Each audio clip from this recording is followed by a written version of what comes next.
Hello, and welcome to the South Coast Artists Index, where artists, performers, and writers, as well as curators, directors, and supporters, anyone with ties to the creative community, drops by to introduce themselves to you.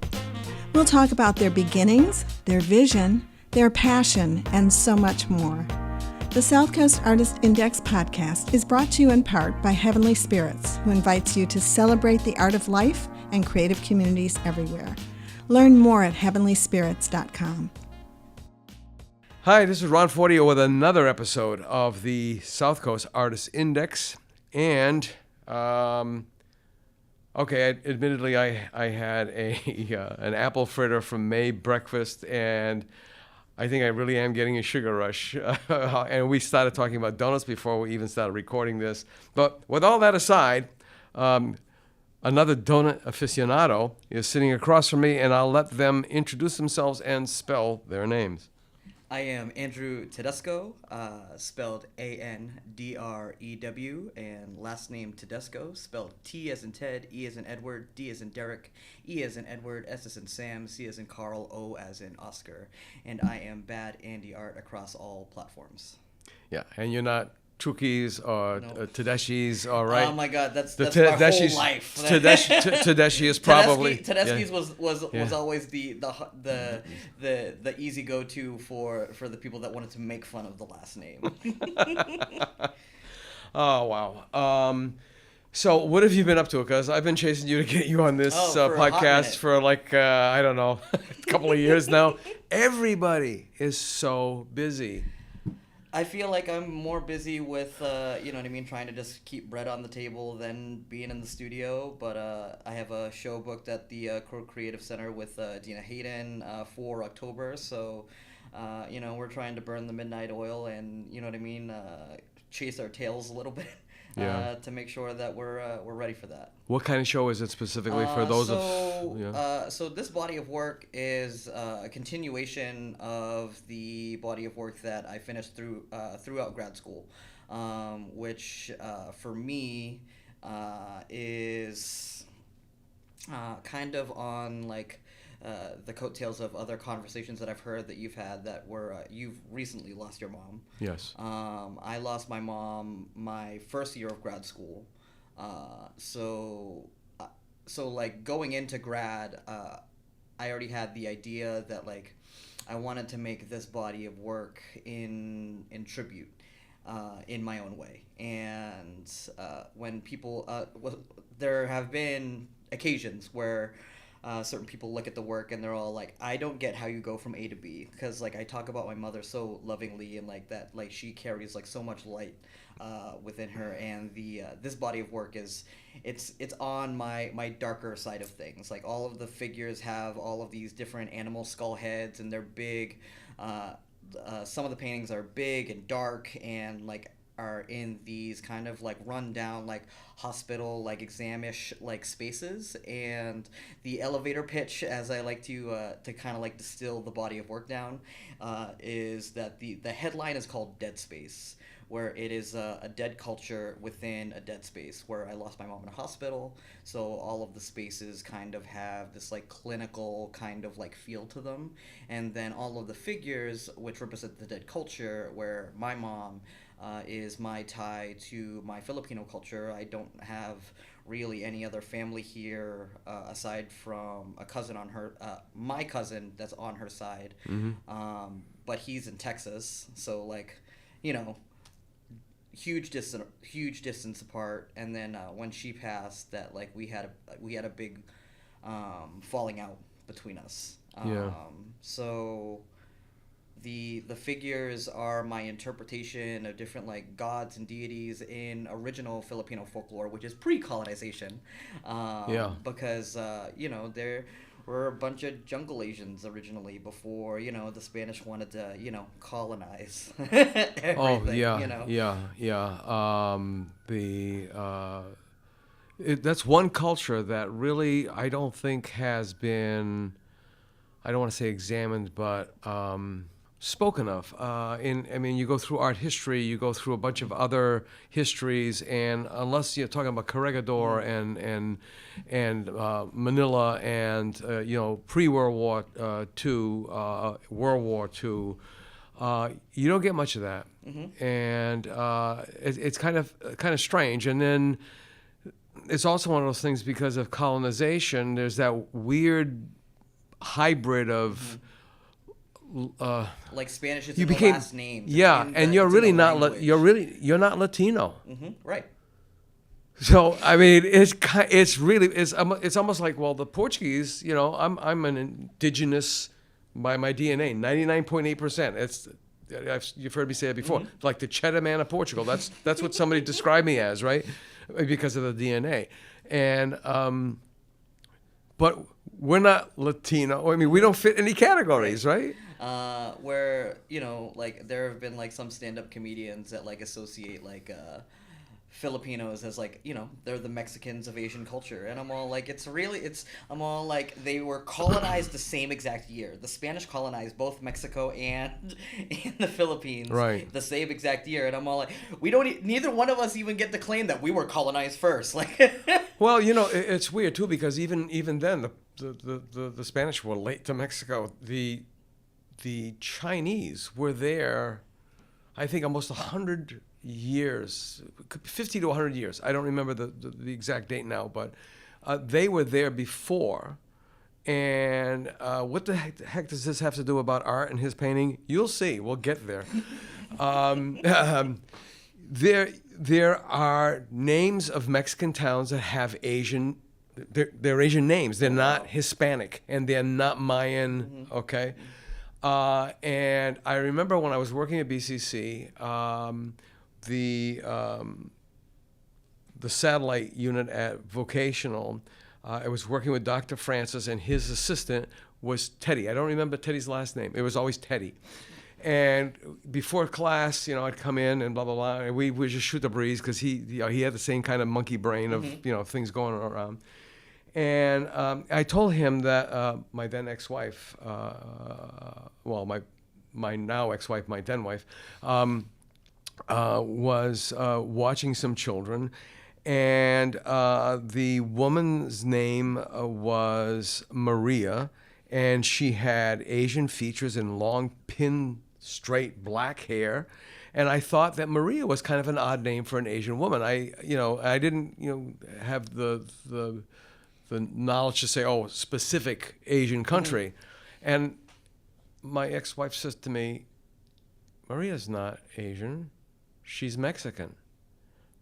Mexican? I'm a pretty good judge of, I think nationalities and cultures and stuff. So I'm telling this to Teddy because you never knew what topic we were going to talk about before class.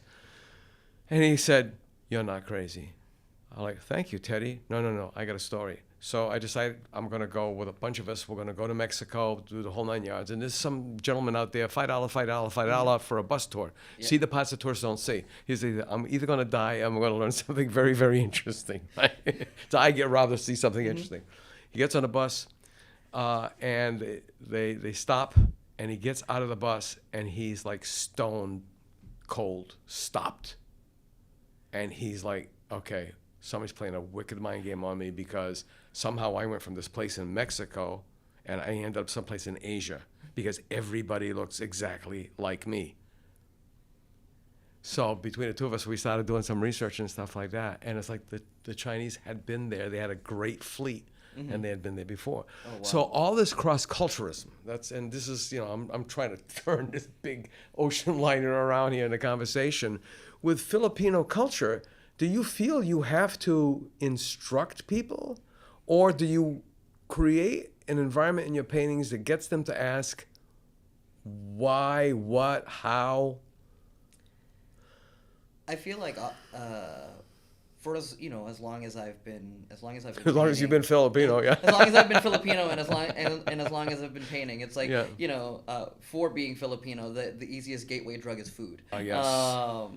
So if I'm really trying to push that hard, I'm like, I just let the food do the thing, and then it just brings people on this winding road of like, where do I find more? And were like a funny story about that my aunt on my dad's side, that is my godmother, for I think last year for Christmas, she decided that she wanted to give me an emotional gut punch, that she got me a Filipino cookbook, and one of the kind of just like easily accessible foods for or like dishes to like really kind of just like get your feet wet, and it's really easy to.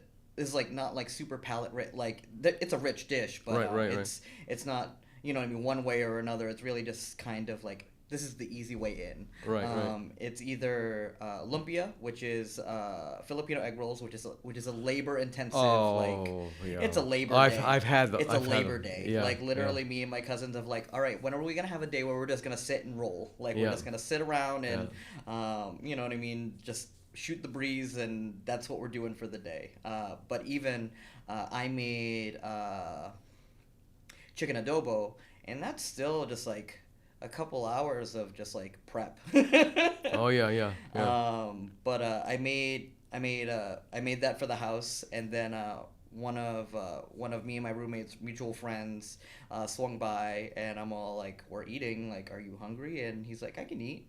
And he said, funny enough, I had chicken adobo from some restaurant like a week or so ago, and he's like, that doesn't even hold like a candle to this.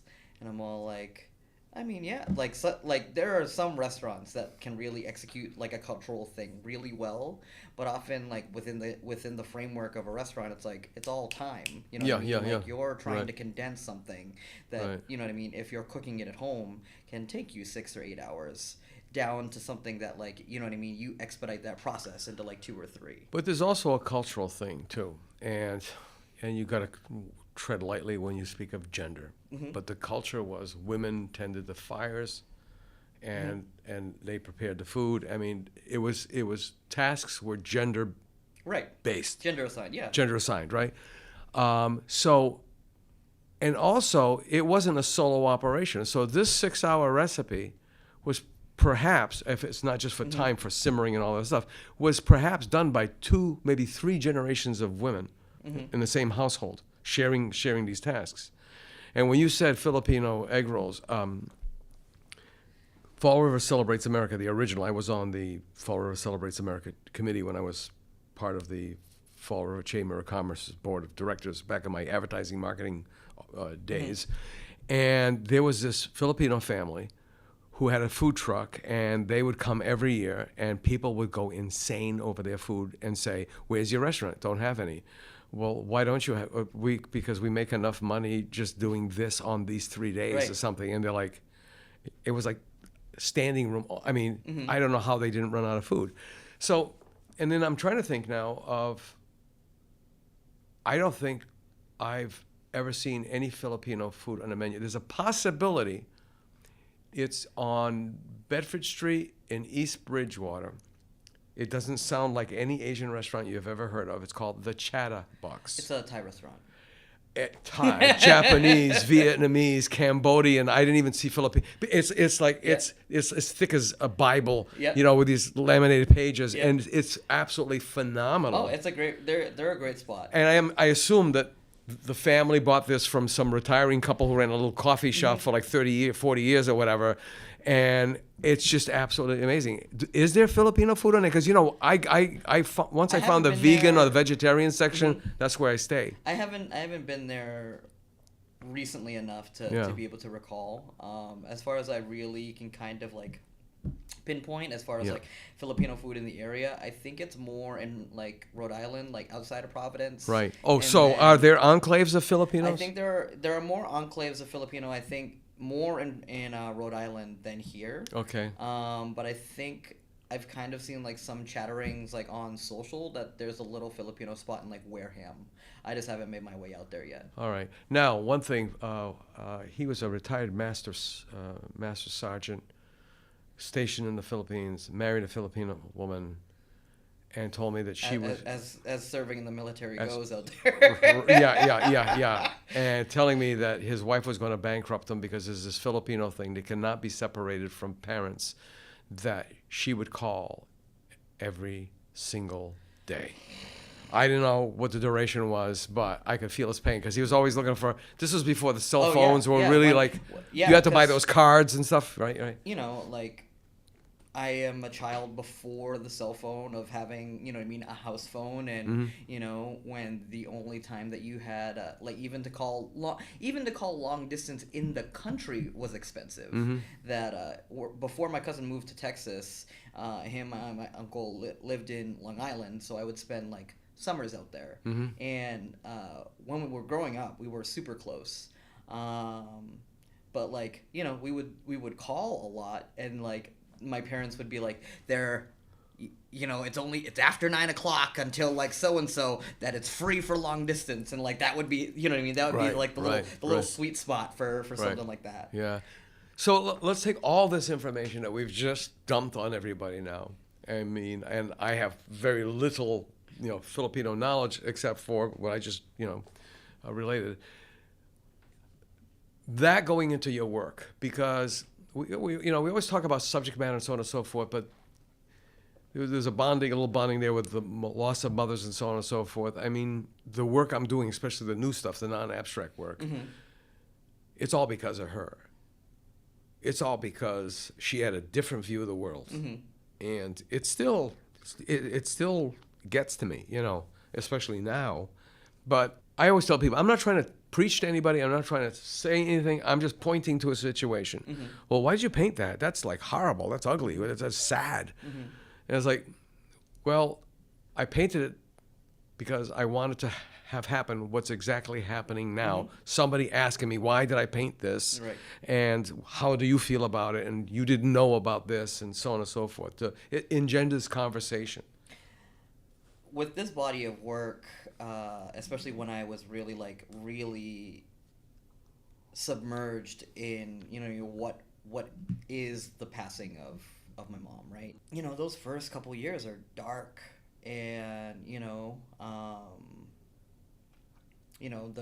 the anniversaries, the holidays that mean the most to you, like food. Thanksgiving was more important to me, more important to us than Christmas was. Like, it was because it was all about getting together with family, and you know what I mean, all the aunts, cousins, and literally our Thanksgiving had everything. We had American Thanksgiving. We had all the American dishes, you know what I mean, down, and then we had all the Filipino stuff down. Like, literally, it's all like, just take your pick, and you know what I mean. You're normally like, all right, I need to pace myself because like after plate number 1, we're going over here. Like, you're trying to plot your damage, like right, and you know you're gonna suffer, right.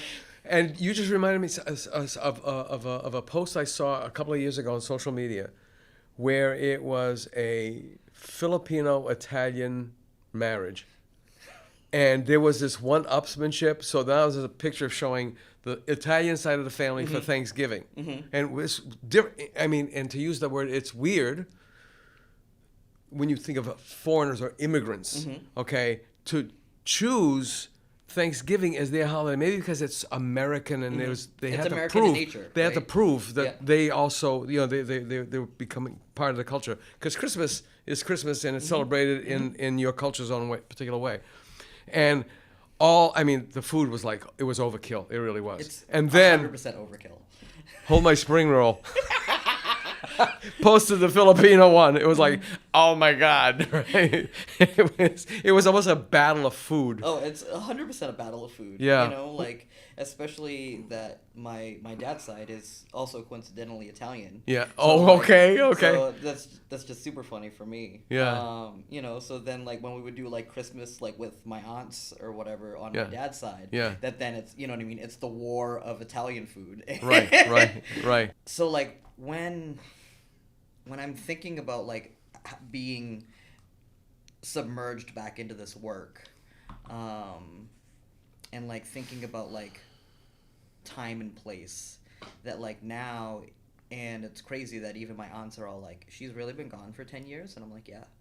I'm like, she died my first year of grad school. I started grad school in 2013. I'm like, this year will make 11 years. I'm like, time just evaporates.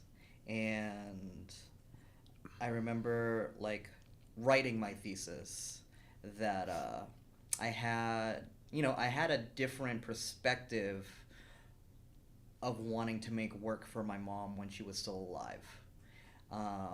Because when I was like, there's a part in my written thesis that I speak about, like, I wanted to walk her through the show and tell her, like, I made this for you. Like, this was, because, like, my whole life, like, she's gone to, like, a couple of shows and, would always be like, why do you make dark things? Like, she, you know what I mean? Like, could never, like, wrap her head around, like, why I make what I do. Because, as I was listening to, I think, the episode with Roger Andrews, and you recall an anecdote about someone proposing the question to you is, do you want your art to sustain you, or to Support you? And then you're all like, why can't it be both, right?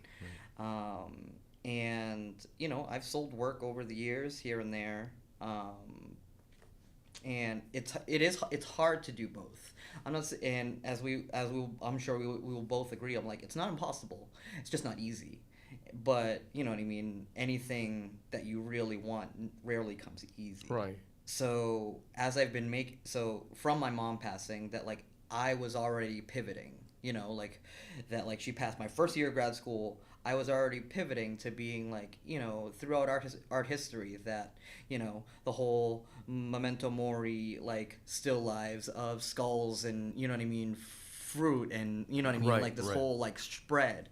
And I was really trying to, like, envision the work to be something, for me to have my own individual interpretation of what this Filipino folklore is, that most people don't really know about. Like, when people mainly think about the Philippines, they think about the colonization, they think about how it's very much, like, integrated from the Spanish, that it's very, like, Christian Catholicism forward.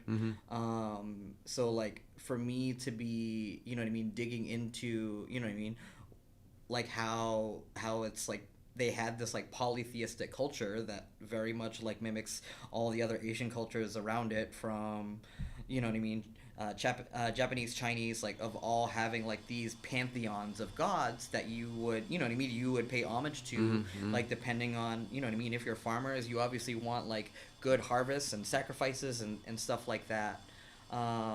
So for me to choose my signifiers of, like, animal skulls, because I'm all like, it's a dead culture, or it's it's not necessarily that it's a dead culture. Like, I don't feel like my culture is dead, you know what I mean? But It's I feel almost forgotten. But it feels that, like, this whole part of the culture, the folklore, isn't something that's, like, it was so not readily accessible. Like, when I was originally trying to, like, do this, like, create this work, Right. I'm like, I had maybe, like, 2 Wikipedia pages that I was, like, digging through to, like, even have, like, material to, like, pull from. And it's really interesting to me for now that, like, especially with, like, social media, that I'm seeing, historians and writers that are, like, like, digging into, like, this, like, as, like, part of their medium. And it's just, like, it's more like fuel for the fire for me to, like, really get a little bit more, like, understanding of how I really want to interpret these gods and goddesses. I was just thinking, is because the Spanish influence was so powerful that the Filipinos, being an Asian people, were so assimilated into Spanish, mainland Spanish, the conquistador, that they lost their identity, which is kind of, when you stop and think about it, of other Asian cultures, they didn't lose their identity. I mean, the Indians, South Indians, the Pakistani, they didn't lose their culture when the British, which is kind of a testament to them. But the Filipinos were totally... but, they just got cricket, right? Yeah, they got cricket, and they got it well, But, I mean, it was so... The Filipino culture just totally absorbed the culture that you can't point to a native Filipino. I mean, it's really like, most, like, when you look at a lot of Filipinos, we look Mexican. Like, Oh yeah, you probably yeah. You uh, got that cultural ambiguity thing. yeah, People trying to a figure lot, out. a lot of it, Yeah. you know what I mean? But it's so dug into everything. The Spanish is dug into the language. Your main dialect of the Philippines is Tagalog, and Tagalog, even yeah. in Tagalog, that, you know what I mean, you have so many Spanish words that are integrated into the language. I'm All like- of so many of the all of the last, like, pretty much all of the last names, like, Yeah. my mom, you know what I mean, between my mom's maiden name, like, so many of the last names are Spanish. Yeah.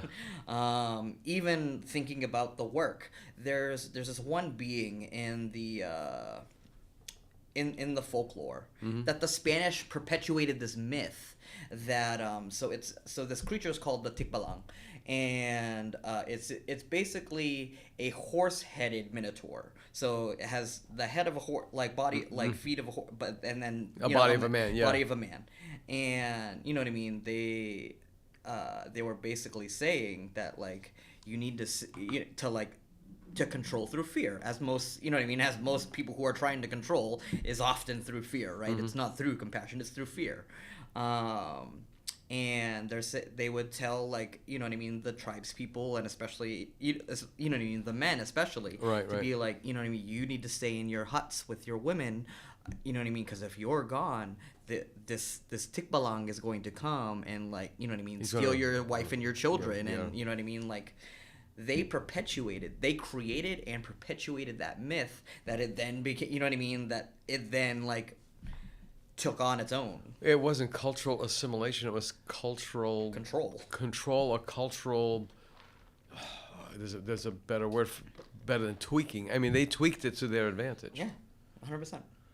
Wow, that's amazing. Now, when you've had your work, a couple of years ago, I don't know if it was pre-pandemic, you had a pretty good sized show at Groundworks, right? Yeah, so like that, so that's essentially the body of work Right. from that show at Groundwork. Right. And I proposed the show to Dina a year ago, and I was kind of like, I don't think I'm done with, I've kind of felt like I haven't just, like, really gotten to, like, a bookend, like to closing that chapter, right?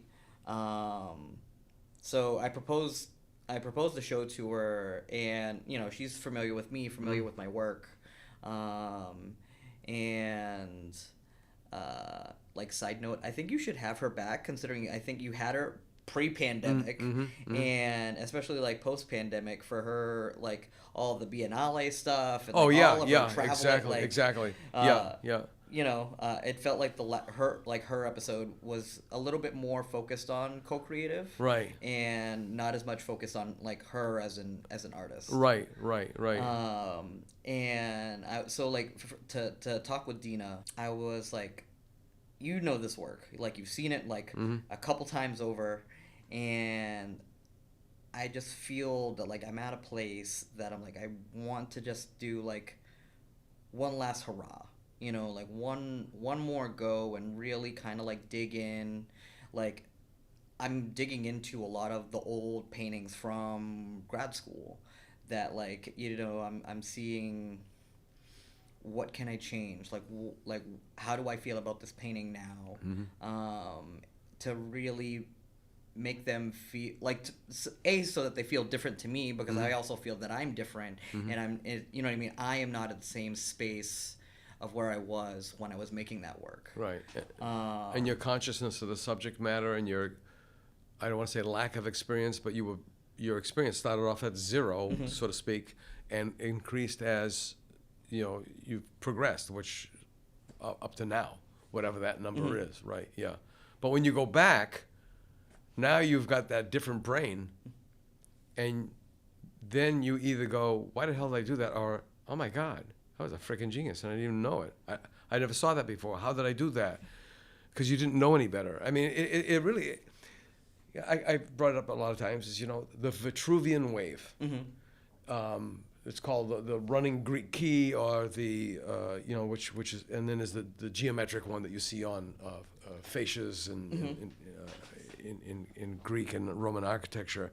But that idea of this wave where it's a single line that goes up, it swings up like a flattened out S, and then you figure that top point of that wave is where the weight, just like a real wave, pulls it down. It comes into itself and re-energizes and shoots out again. And that's really what this whole journey is all about, because sometimes you think, oh, wow, this is a really unique idea. And then you go through your old portfolio and go, damn, I've done this before. Why didn't I have any recall of it? It is a consistent journal, a journey. And yes, the work does become part of a journal of sorts. Absolutely.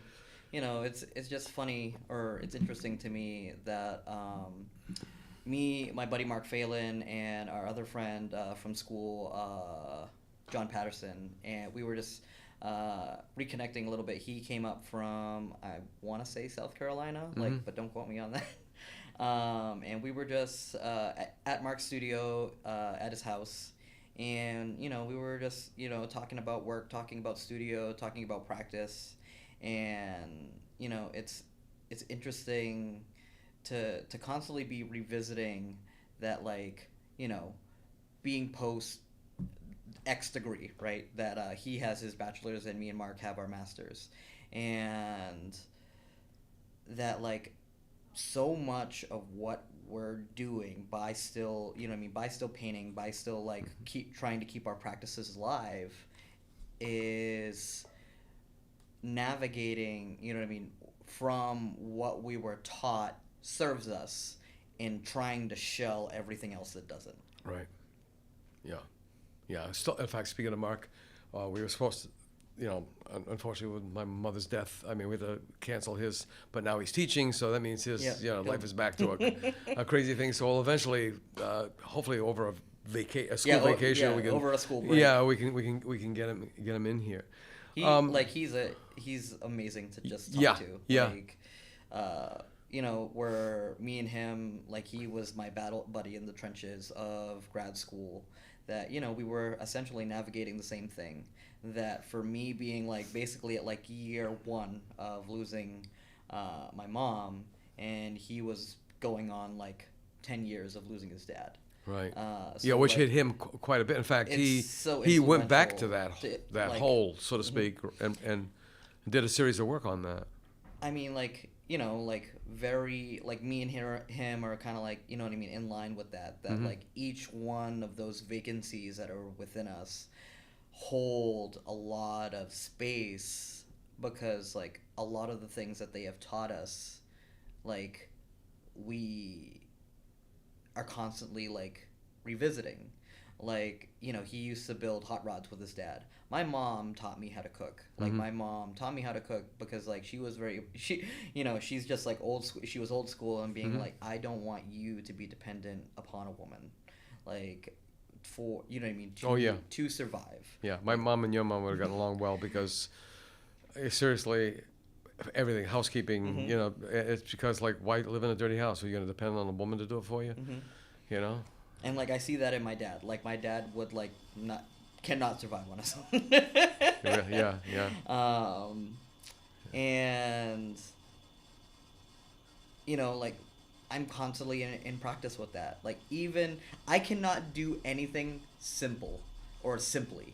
That even trying to make a quick dinner. I can make packaged ramen. I don't do it like packaged ramen. Right. You know what I mean? It's it's that I'm then, adding in an actual protein and fresh vegetable. Right. Dressing. It's all about elevating. Perfuming the pig, basically. Yeah. What was it? There was another putting clothes on a skeleton, as one of my old instructors used to say. Yeah, there's more. There's more to it, and that's what the creative mind is all about. And then, I always, because you've listened to these episodes, thank you so much. Of course. You are doing a service for us. For us, for the community. I can only speak for me. Yeah. But you know, I'm thankful for the work that, you know what I mean, you and everybody do here. Thank you. I think it'll be like wine. It'll get better with time and you know, and being involved with it. And it's not that we, you know, oh, yes, we're racking up another one. But I am lucky to have had all these conversations with people. And I hope that value someday comes about when if you don't have any recording of anybody that you loved or you knew or you painted with or went to school with or whatever, Yeah. that you can always go back and listen to their, you know, it's like my stepmother did the outgoing message on the old answering machine. I still have that little mini tape. I can't get rid of it because that's the only really, I mean, with all the video and all the other stuff, Yep. and, you know, that stuff is disintegrated. It's a mess. But when Jeff and I first started this, you know, I was still teaching at UMass and, you know, telling the students you have to have an elevator pitch. And so it's your elevator pitch for the Artist Index, Professor. And it's like, we're pyramid builders. That was the first thing that popped in my head. And they look at me like, pyramid builders? Yeah. I said, you know, people think that pyramids were built to preserve the body. No. What pyramids were built for was to preserve memories, so that when the pharaoh awoke from his temporary unconsciousness, everything around him would be familiar to him. And that is an important part of this journey. And we have so many more people. I mean, I've got a list that's absolutely huge, Right. of people to go through. And then, you know, we've been lucky because we've been doing underwriting. Like Dave Reese has done an excellent job on that jazz podcast series. I'm hoping that Fiber Optics Neil Weiss will consider redoing it for another 10. We have a bunch of other podcast series that we want to do, one for the LGBTQ plus community specifically. And I try to explain that to Tammy Meehan. I think when I did a podcast with her, it won't be released. And that's another thing, we're building up such a backlog. We're almost like 6 weeks or more out, which is good, because if anything happens, we can just keep going, grabbing another log from the the cord of wood there. But primarily to resurrect those in the LGBTQ community / creative community that had to run around in the shadows or hide in closets and so on and so forth. Their contributions are as important as anybody else's. And there's so many, so that's like a cultural category, let's call it that way. The Cape Verdean community, my God, there's so many subcategories. Photographers galore, okay? Oh, yeah. I mean, the music, You know, like, what genre you want to talk about, you know what I mean? And then, I've been speaking with Paulina Aruda across the hallway at WJFD about, bringing some of the Luso culture into it. But the Luso culture was really at a high point when I was a kid in the 50s. And then they just became so assimilated. I mean, my mother was a father singer. And the Luso, or the Portuguese writers, had just, to use, the bomb. I mean, the exquisiteness of the language is such that you can't really translate the damn thing. It doesn't work. It doesn't work. And there's so many other journeys that I can't do all of myself. But if we could provide a venue for other people with similar passions, because that's another thing. We get grant money. Right. We don't spend that on ourselves. It goes out to our podcasters, and they go out again, and it's almost biblical, and they begat, and they begat. Like, like you were talking about that in the live taping that was you, Roger Andrews, right.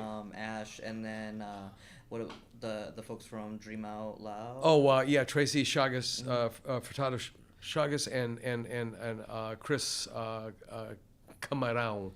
I can't butcher his name in English. Camareo. Come on. It's shrimp, okay? I'm sure he's had to deal with that both ways, the translation and the pronunciation. Yeah. But yeah, you know what I mean? Like, I remember from like that conversation that it's like, it's hard because, you know, especially like being the nonprofit that, you know, everybody's you know what I mean. It's hard because it's not friendly competition. It's just competition for all the same money. Exactly. You know. Exactly. Exactly. And that makes it difficult. And then speaking of, you know, grants and such like that, the conundrum is, as an individual artist, okay, and I'm not dissing on anybody, but if you're a musician and you just wrote a new piece and you want to go to the Poor Farm and play it, so you put in for a grant, and what's the public benefit? Well, you're going to be playing at the Poor Farm, and you're going to have a audience of people. Of course, you can't charge, but you can ask for donations or pass the hat. But you're good. You're done. A painter says, well, I want to do this triptych, da-da-da-da, and the reason why I need the grant money is because, you know, the investment in the canvas and the time, it's a big project, right? Well, what's the public benefit? Anybody could buy it, right? And then, okay, and Dina's been phenomenal for this. Whenever you got something you want to, it's a pop-up show. Oh, yeah, we'll do a pop-up show, right? But it's like, nah, you got to have like a guitar, a program. You got to have a guitar player come in or a busker of some sort, and you have to have an artist talk, and it's like, Famous Amos, who just passed away from Famous Amos Cookies. I wish I could find that poster. He had this poster, and it was a grid, and in the upper left-hand corner was a light bulb lit, just a light bulb. In the bottom right-hand corner, I believe, the light bulb was out, and you could see the light bulb getting dimmer and dimmer and dimmer as it goes across. I mean, it's been years, so I probably am misrepresenting this completely. But the thing was, it was about how people bust ideas. They don't listen. They don't. How can I help? Ooh, that's a good. Let's talk this out. It's like, nah, it ain't gonna work. I'll never work. You're in New Bedford. What, are you crazy? You know. I mean, we even saw that with you know, how they wanted to treat like the Criterion. Right. You know what I mean, like that. You know what I mean. They didn't want to renew, like, what was the 99-year lease. Right. And they're like, what about 50? It's like, well, all this other like funding that we're trying to get is all based off of that 99-year lease. Yeah. Like, it's not based off a 50-year lease. It's based off of a 99 year. So you actually, you know, theoretically default, you could be sued for that, right? Right. You know, so like, do you really want to like neglect the only like what is now the only large like? It's a 1,200 seat house, right? 1,200 seats, or is it 14?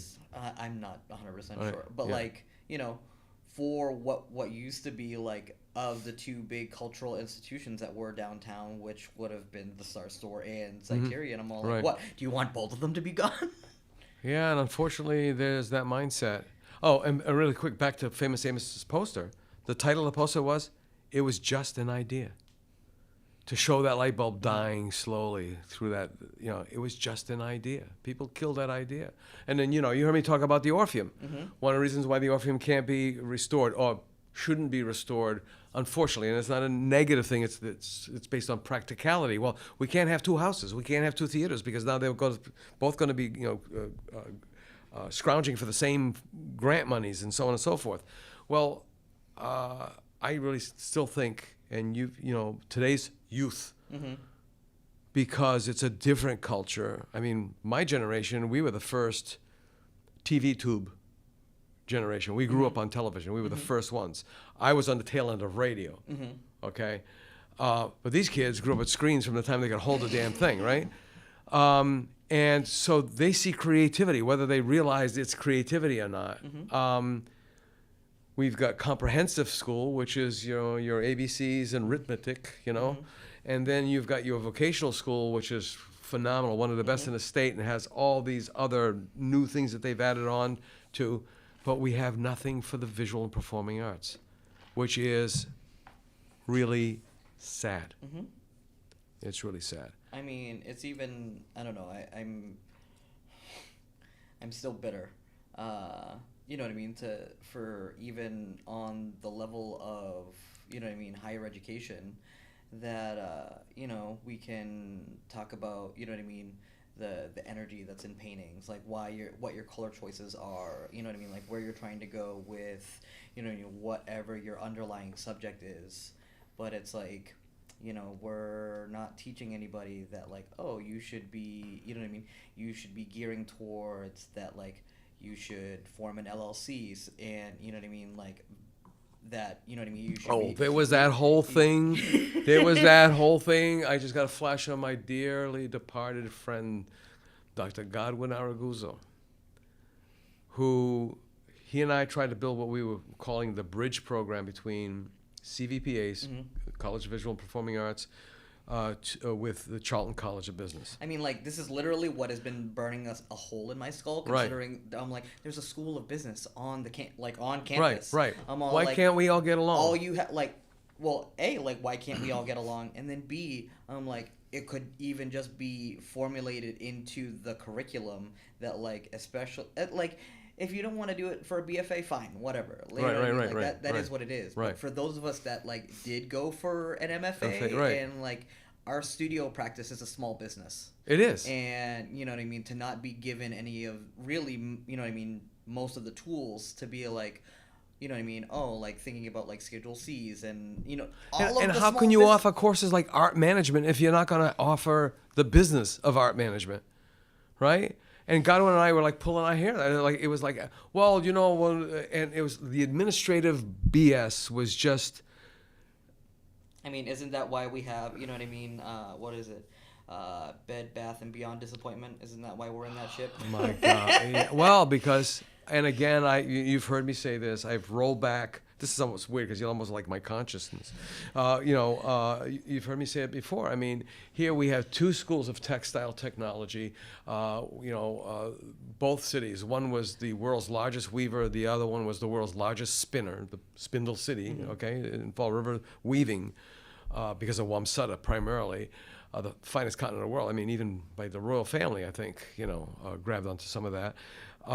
And they decided they're going to meet in this cow pasture, 80 acres of cow pasture out in Dartmouth, in one of the dairy sections there, and decided they're going to build a world-class university for regular people, and they're going to hire a world-class architect and develop the university of the future architecturally, okay? Who does anything like that? Who does something like that? And then, unfortunately, the bureaucracy started to kick in. Because I was the house manager. I was the theater manager. That was my work study at then SMU. That was a 12 or 1,400 seat house. And they decided, oh, no. And they said, well, they're going to make it a lecture. You're going to make it a lecture hall / auditorium. You can't have a theater. So they had to finagle it, and they chucked out 600 seats, but never adjusted the sight lines. So when you were in the double letters, the nosebleed seats, you could only see the feet of the performers. The pin rails were supposed to be up against the wing walls, but they had them along, you follow the proscenium arch, and then you go straight upstage, right? Which is to the back of the stage. And remembering all my terminology. There was a dance troupe from Vermont that came in. They were late. They didn't have a chance. Dancers are amazing. You see them with that foot. They're like cats. They're feeling every square inch of the stage floor, taping it up so they'll know if, I'm going to get my toe stuck on this or whatever. Oh, there's too much bounce here, or whatever. Didn't have any time. They were late. They came in. The guy does this flying jeté. He's almost horizontal off stage. Doesn't know that there's a pin rail there. Bing! They slap mortician's wax in his head and send him back out. But again, what's this got to do with anything? It's people who don't know. They just watch the numbers. They just, where did that get us? Where did that get us? I mean, right now, when we had this conversation with Dina and Margot and all the other folks at the Live AHA podcast for August, this is an industry. It's kind of wiggly waggly, wishy washy in a way, because it's almost like a gray economy, black underground economy, black market kind of thing, because nobody can really pin the tail on that donkey. We don't know how many artists are practicing. And there's the danger of, if you try to make it too much into a business model box, then you'll kill it. Yeah, but if you don't teach, I started listening to this book that's about like personal finance, whatever. But she has an interesting anecdote in the beginning, where she's vacationing in the Hamptons with friends of hers and her partner, and they're all like, oh, like there was Monopoly at the Airbnb, right? And then they all start playing, and one of the friends is like, are you sure you want to do this? Because, or like they're getting ready to play. He's like, are you sure you're going to do this? Because you will probably hate me by the end of this. And then they're like, no, like, let's play, da-da-da-da. And like they get into it. And, you know, Monopoly is like, you know, it ends friendships, it ends families. Oh, yeah. Oh, yeah. But their friend has read all the rules. Right. So he knows that there are, you know what I mean, rules outside of normal, like how people normally play. Right. But right. it is in the rule Right, book. right. And it has a racist history, that Monopoly, right? And like so many things do. You know, so he started he was then starting to make moves that were in the rule book, and then they're like, you can't do that. It's like, it's in the rules. Like, so like to go back to the business mindset. Right. It's all like, you know, we can either be playing Monopoly via house rules and like the things that we're just like trying to, you know what I mean, piecemeal as we're going along.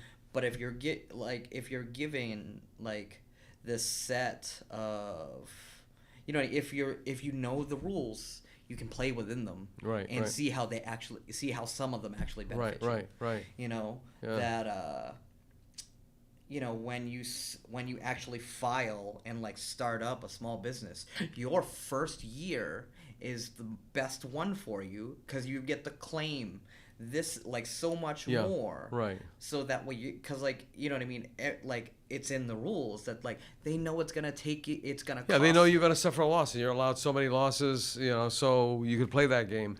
But then again, you know, if you look around the city, we had taggers and bombers, and now all of a sudden we have legit street artists, mural artists. You know, I know Lindsay Meese doesn't like using the word urban because there are some people who like right away equate the word urban with anything black. Okay, which is, you know, we're always going to have those issues and those problems, unfortunately, or hopefully we can just wash them away with more and more people becoming more enlightened in consciousness and use the damn word woke. All right, but restaurants, performances in restaurants, smaller venues, I don't think we've seen the end of it yet. And I thought, you know, CVPA, Star Store going down was going to be, that's it. You know, somebody just pull the plug and you see all that water running out of the bathtub. We're screwed. Okay, we climbed to that mountain. You know, it was like Moses, you know. They brought you this far, but I can't go there with you, you know. But something happened. It was almost like a... I mean, there's still a lot of energy there. You know what I mean? You still have a lot of small businesses of people that care about you know what I mean, that care about the city. You know, I feel like, you know, especially like Craig and No Prob, like he like you know, the whole No Prob Clue. I remember when he started off with a Sunbeam griddle, okay, and it was the peanut store for a while. It was not the original. It was a peanut store location. I don't remember if Joe Jesus ran it, but then there was an insurance office there. And then I saw these two kids standing there with this Sunbeam griddle. Okay, the thing that you make pancakes on a weekend because you got more space because you got more people over the house. And it was like, you know, okay, how cute. Okay, and that damn wooden sign, you know, crude thing hanging over the doorway, and that thing just sparked something in people's heads.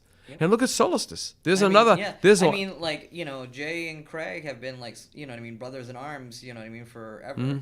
You know. I think one of them was one of my students, I think, or somebody that worked for. Because I remember going in there. It's like, hi, Professor. I'm really kind of embarrassed to see you. You probably thought I would have gone a little bit further. Like, are you kidding me? This is just give me one of those gorditos, damn it. You know, like. Yeah. So.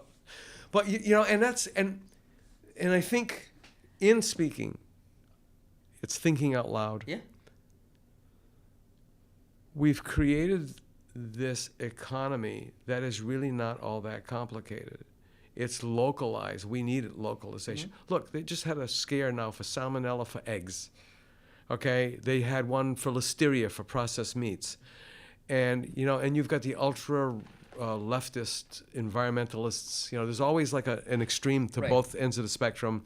And about burping cows. Oh no, she didn't say farting. She didn't say farting cows. She said burping cows. And it's like, so okay, so you won't eat steak, and now you're not going to eat dairy, and vegan, veg. I mean, I really don't care. The point being is that's not the problem. The problem is when you take all these animals and you stuff them into Right. so many square feet. Right. Again, being at that age where there were 6, 7, 8 dairies here where you'd have the milk delivered fresh to your home. Everybody's making a living. Nobody was getting creamed. You weren't at the, oh, no pun intended.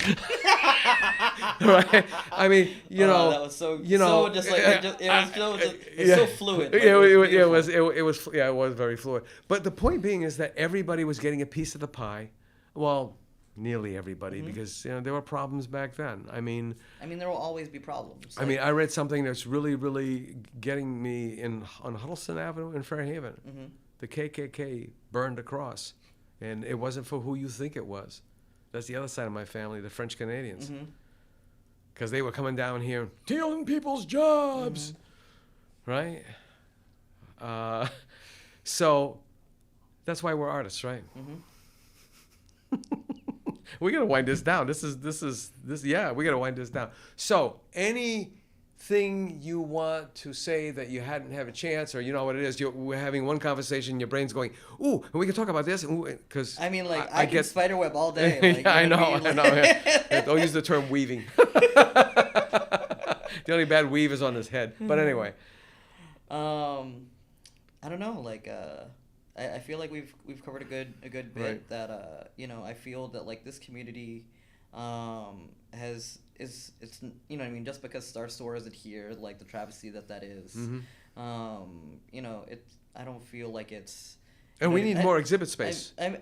We that's have right. always needed more exhibit You space. were Rhonda M. Fazio, not the Fazio. That's why she puts the M, right? Rhonda's amazing. Right. Like, You were there, and we need more exhibit space. you know, Rhonda's amazing, and she's doing beautiful work over at Interwoven, and like having that also be a space and a space that she teaches in and like fully utilizes. You know, like to also see like how. Like knowing Allison Wells as long as I have that, like, you know, from going from a studio on the second floor of the Cummings building that, you know, Craig owns. That, you know what I mean, to then being like ground floor, and she's also like a very successful gallery, you know, that like for whatever, I can't recall what show, but the big show that she was in that she sent work off to that got written. Oh, was that Mystic Seaport? Yeah. Yep, that got written up by the Boston Globe. Yeah. You know, you know, I mean, from talking with Drew Furtado, that like that the Whaling Museum has been pivoting. Right. You know what I mean? It's not your 4th grade field trip anymore. Right. And you know, even with like Purchase Street kind of feeling a little barren. You do still have people that are there that, you know what I mean, from Union and Purchase, like you have Shimmer, Mad Lila, you know what I mean, Green Bean is an institution. Yeah. And who would have thought they would have hung out this long? You know, Poor Farm, No Prob, Solstice, and that, you know, I'm really looking forward to what the Vault does as it's under new ownership with Michelle. Hopefully, she's also an artist. Like she has a really good head on her shoulders, and I think she can. I've got to get her on here too. I think she can really, you know what I mean, reclaim that space. Like, and that space is very flexible. It's very flexible. She could actually niche herself downtown where, it's like the old Certs. Yeah, the old Certs commercials for the Certs breath mints. It's two mints in one, right? I mean, because she can be an exhibit space and a performance space. I mean, she already has.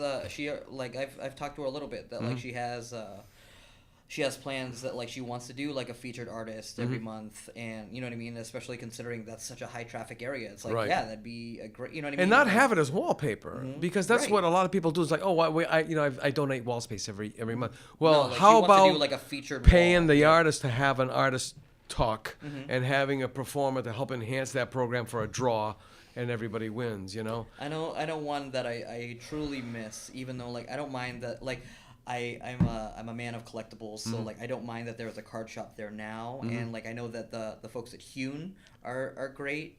Oh, I'm yeah, all like yeah. What I would kill. Oh for yeah, the old Oddfellows building, actually. Is that the Oddfellows? I'm Or not is that the sure. Masonic building? No, it's the Masonic building, yeah. What I Oh, in would kill- Trevesia, yeah. Oh my Yeah, god! yeah, Like yeah, Marco had a really... Marco is yeah. amazing. Yeah, Like yeah. what he was doing there, you know what I mean? Where like I know like you know what I mean, to have everything like made over there and then just like imported, I'm sure just like takes a lot of like stress off of him, you know, Yeah, like yeah. But the stuff that he was making like in house, for when I was drinking, Right. was No, he was an alchemist. He was- and, absolutely. And people, you know, I used to be one half of the Wine Guys, which we had a pretty good run on public access, and then we went to Channel 6 as a segment on Walter Potenza, who's, you know, an Olympic chef, and he's also been on the whatever that Chopped and a bunch. He's, you know, winner of that. And then Walter said, "You take over the whole show." So we took over the whole show. So, you know, I know a little bit about that. And blending, everybody thinks, oh, it has to be single varietal, okay? It's really kind of boring. It's boring. It's like, imagine a person who has only one culture, no other experiences. All the blending, you take all these different flavors and put it together, and you can have this incredible knockout wine. And that's what he did. Through Trevesia, he had from the tail end, like very, pretty closely to like him, like kind of like letting it go. That he had this a red and a white that was through this woman Morgado. That it's her family's old vines. Oh, in So, Portugal? Like, in Portugal. Yeah, yeah. I think they're around. They're from where my Portuguese grandfather was from. And Tajas both Montes, the yeah. red and the white were just like an incredible, like it was just incredible. Like Yeah, there's literally no better way to describe Yeah, it. they were very, very unique. It was, and you know, again, we can't. It could be done. It could be done, but you really need to get help and assistance. When I was living in Portugal, not that I ever made it that far, but the Portuguese government, you know, when you say you're an artist, it's listed as a profession. I mean, it's like The that. first 10,000 euro that you make over whatever the span of time was is tax-free. That's unheard of. Now they're talking about tips. God. Yeah, barbacks and dishwashers are not going to be too happy with that because, hey, what about me? Yeah. So everything here is never really thought well through, you Right. know? Hey, we got to wrap this up, but, geez, where do we find the end of the thread here? I mean, I feel for me the long story short is, you know. Oh, I know what I want to have tell you. I have that show at Co-Creative Right. that we're going to be opening on the 12th Right. of October. I think that you're doing amazing work here. I'm excited to see it grow. I think, you know what I mean, especially with how everything leads or is leaning, I think video kind of needs to be your next. We're bringing that in. Yeah. We had a little foray with Sean Fitzgerald and the Bedford Rude Boys, and we've got more of that lined up. I'm trying to see if we can have a marriage of convenience with New Bedford Fine Arts, New Bedford Light Fine Arts Club. And because that really hasn't hit its stride yet, and so more cooperation, more collaboration is absolutely, you know, we don't want to be king of any mountain. And for you, what I'd like to see is that you be, to use some of the corny language of the 50s and 60s, our man from the Philippines. Seriously, and really push that, because now you've got, you know, the Guatemalan culture is really making phenomenal, the typical, festival de Guatemala. And melting, you know, and we were talking about blending. It's the same thing with people. Yeah. You know, the hybrids are better. The blended families, the blended everything is much, much better. So I don't know if this episode's going to hit the light of day, so to speak, for your show. It may be in past tense by then. But so with that in mind, I hope you had a chance to see it. And then you got to come back. You got to come back, and we've got to continue this conversation. But we haven't had a chance to do that either. There's just, now that we have become a nonprofit, there's just so much of that backroom stuff that's got to be tended to. And we were interviewed by this nonprofit institution that helps nonprofits, and it's like, why do we want the money? We want the money so we can be better organized, so that we can get more grants, so that we can create more programs, so that we can hire more people to launch those programs. And it really is stone soup. Yeah. Everybody throws a little bit into the pot, and everybody gets a little bit of it in the end. So, you good? Yeah, I'm okay. great. Well, folks, thanks so much for listening to our conversation, and I appreciate it, as always, that you've joined us. You've been listening to Andrew Tedesco, and I, Ron Fortier, your host, for yet another podcast, and we're very grateful for the opportunity to do this for ourselves and for our listeners and for our creative community. So with that in mind, be kind to yourself and be nice to other people. See you later. Bye. To learn more about the South Coast Artist Index, visit theartistindex.com. Find us on Facebook, Instagram, and YouTube. Be the artist you believe you are, and let's take care of each other out there.